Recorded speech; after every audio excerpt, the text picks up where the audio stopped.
Hello everyone. అనపగింజలతో మనం already కొన్ని recipes చూసాం. అనపగింజల కర్రీ, అనపగింజలు ఆలు కాంబినేషన్లో కర్రీ. ఇది అనపగింజల రైస్. చూడటానికి వెజ్ పులావ్ లాగానో వెజిటబుల్ రైస్ లాగానో కనిపిస్తుంది, కానీ ఈ అనపగింజల వల్ల వచ్చే ఫ్లేవర్ కానీ టేస్ట్ కానీ చాలా బాగుంటుంది. కర్ణాటకలో నార్మల్గానే రైస్ ఐటమ్స్ చాలా ఎక్కువగా తీసుకుంటారు, వెజ్ బాత్, రైస్ బాత్ అంటూ. సో వాటిలో ఇది కూడా ఒక రెసిపీ. ఇక్కడ రైస్ ఐటమ్ ఏదైనా సరే దానికి కాంబినేషన్ ఈ పల్లి చట్నీని తీసుకుంటారు. ఈ రెండిటి రెసిపీ ఏంటో చూద్దాం. ఫస్ట్ అయితే రైస్ కోసం బీన్స్, క్యారెట్, ఆనియన్, టమాటో, పచ్చిమిర్చిని సన్నగా కట్ చేసి పెట్టుకోవాలి. వీటితో పాటు వేరే ఏ వెజ్జీస్ అయినా యాడ్ చేసుకోవచ్చు.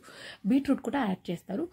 సో ఇలా నేనైతే ఈ వెజ్జెస్ తీసుకున్నాను. దీంతోపాటు మెంతి, పుదీనా కూడా సన్నగా కట్ చేసి పెట్టుకోవాలి. ఇక ఇప్పుడు కింగ్ ఆఫ్ ద రెసిపీ అనపగింజలు. వీటిని ఇలా పొట్టు తీసి పెట్టుకోవాలి. ఈ పొట్టు తీయడం చాలా సింపుల్. ఒక 1 hour వాటర్లో నానబెడితే ఈజీగా వచ్చేస్తుంది. ఈ రైస్ కోసం మసాలా పేస్ట్ని అయితే రెడీ చేసుకోవాలి. దీనికోసం అల్లం, వెల్లుల్లి, కొత్తిమీర, కొద్దిగా ఎండు కొబ్బరి, కొంచెం వాటర్ యాడ్ చేసి ఇలా ఫైన్ పేస్ట్ లాగా గ్రైండ్ చేసుకోవాలి. ప్యాన్లో ఆయిల్ని యాడ్ చేసుకొని కట్ చేసి పెట్టుకున్న ఆనియన్స్, పచ్చిమిర్చిని యాడ్ చేసుకొని ఒకసారి కలుపుకోవాలి. ఇవి కొంచెం పచ్చివాసన పోయిన తర్వాత కట్ చేసి పెట్టుకున్న బీన్స్, క్యారెట్ని కూడా యాడ్ చేసుకొని కలుపుకోవాలి. వీటన్నిటిని ఒకసారి కలుపుకొని ఫ్రై చేసుకున్న తర్వాత కట్ చేసి పెట్టుకున్న పుదీనా, మెంతి యాడ్ చేసుకోవాలి. ఇది కొంచెం కలర్ చేంజ్ అయ్యి మెత్తపడిన తర్వాత గ్రైండ్ చేసి పెట్టుకున్న మసాలా పేస్ట్ని కూడా యాడ్ చేసుకోవాలి. వీటితో పాటు కొద్దిగా కొత్తిమీర కూడా యాడ్ చేసుకొని మొత్తం ఫ్రై చేసుకోవాలి. ఈ మసాలా పేస్ట్ యాడ్ చేసిన తర్వాత పచ్చివాసన పోయేదాకా మీడియం ఫ్లేమ్లో పెట్టుకుని కలుపుకుంటూ ఫ్రై చేసుకోవాలి. ఇలా కొంచెం పచ్చివాసన పోయిన తర్వాత కొద్దిగా పసుపు, కొద్దిగా కారం, ధనియా పౌడర్ కూడా యాడ్ చేసుకొని మొత్తం బాగా కలుపుకోవాలి. ఇవి యాడ్ చేసిన తర్వాత మీడియం ఫ్లేమ్లో పెట్టుకొని కుక్ చేసుకోండి, లేకపోతే ఇవి త్వరగా మాడిపోతాయి. అలాగే ఇందులో కట్ చేసి పెట్టుకున్న టమాటోని కూడా యాడ్ చేసుకుని మొత్తం బాగా కలుపుకోవాలి. టమాటో త్వరగా మెత్తపడిపోతుంది.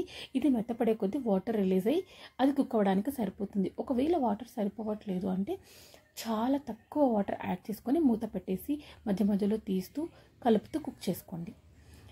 ఈ స్టేజ్లో కరివేపాకు యాడ్ చేసుకోండి, మంచి ఫ్లేవర్ ఉంటుంది. స్టార్టింగ్లోనే ఆయిల్లో యాడ్ చేస్తే ఆ ఫ్లేవర్స్ మనం తినేప్పుడు తెలియదు. సో ఇలా టమాటో బాగా మెత్తపడిపోయిన తర్వాత ఈ అనపగింజల్ని ఫైనల్గా యాడ్ చేసుకోవాలి. ఇలా లాస్ట్లో అనపగింజల్ని యాడ్ చేయడం వల్ల రైస్ మొత్తం కుక్ అయ్యాక కూడా ఇది చితకకుండా పర్ఫెక్ట్గా కుక్ అయిపోతుంది. అనపగింజలు యాడ్ చేసిన తర్వాత జస్ట్ 2 minutes కుక్ అయితే చాలు. ఇలా ఆయిల్ సపరేట్ అవుతూ కనిపిస్తుంది కదా, ఇది కుక్ అయిపోయినట్టే. సో అనపగింజలు కూడా 2 minutes కుక్ అయితే చాలు. ఇప్పుడు రైస్కి సరిపడా వాటర్ని యాడ్ చేసుకుందాం. నేను 1 glass రైస్కి 2 glasses వాటర్ని యాడ్ చేస్తున్నాను. ఈ వాటర్ యాడ్ చేసిన తర్వాతనే రైస్కి సరిపడా సాల్ట్ కూడా నేను ఇప్పుడే యాడ్ చేస్తున్నాను.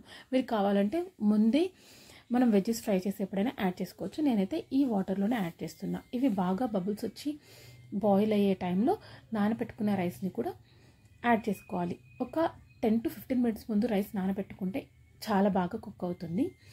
సో ఇలా నానబెట్టిన రైస్ యాడ్ చేసిన తర్వాత high to medium flame adjust చేస్తూ కుక్ చేసుకోవాలి. ఇలా బబుల్స్ ఫామ్ అయిన స్టేజ్లో 1 to 1.5 tablespoon గీని యాడ్ చేయడం వల్ల చాలా మంచి ఫ్లేవర్ వస్తుంది రైస్కి. యాడ్ చేసుకుని మూత పెట్టేసుకొని లో ఫ్లేమ్లో పెట్టి కుక్ చేసుకోవడమే. ఇప్పుడు పచ్చడి కోసం పల్లీలని ఫ్రై చేసుకున్నాను. అలాగే అదే ప్యాన్లో ఆనియన్, పచ్చిమిర్చిని కూడా యాడ్ చేసుకొని ఫ్రై చేసుకుంటున్నాను. నేను చాలా తక్కువ క్వాంటిటీ చేస్తున్నా, ఇది జస్ట్ మీకు చూపించడం కోసమే. బికాజ్ మా ఇంట్లో అయితే ఉట్టి రైస్ని తినేస్తారు, అంత ఫ్లేవర్ఫుల్గా ఉంటుంది ఆ రైస్. దీంతోపాటు కొద్దిగా పుదీనా, కొంచెం జీలకర్ర కూడా యాడ్ చేసుకుని ఫ్రై చేసుకోవాలి. ఇవన్నీ కంప్లీట్గా ఫ్రై అవ్వాల్సిన అవసరం లేదు, జస్ట్ నార్మల్గా ఫ్రై అయితే చాలు.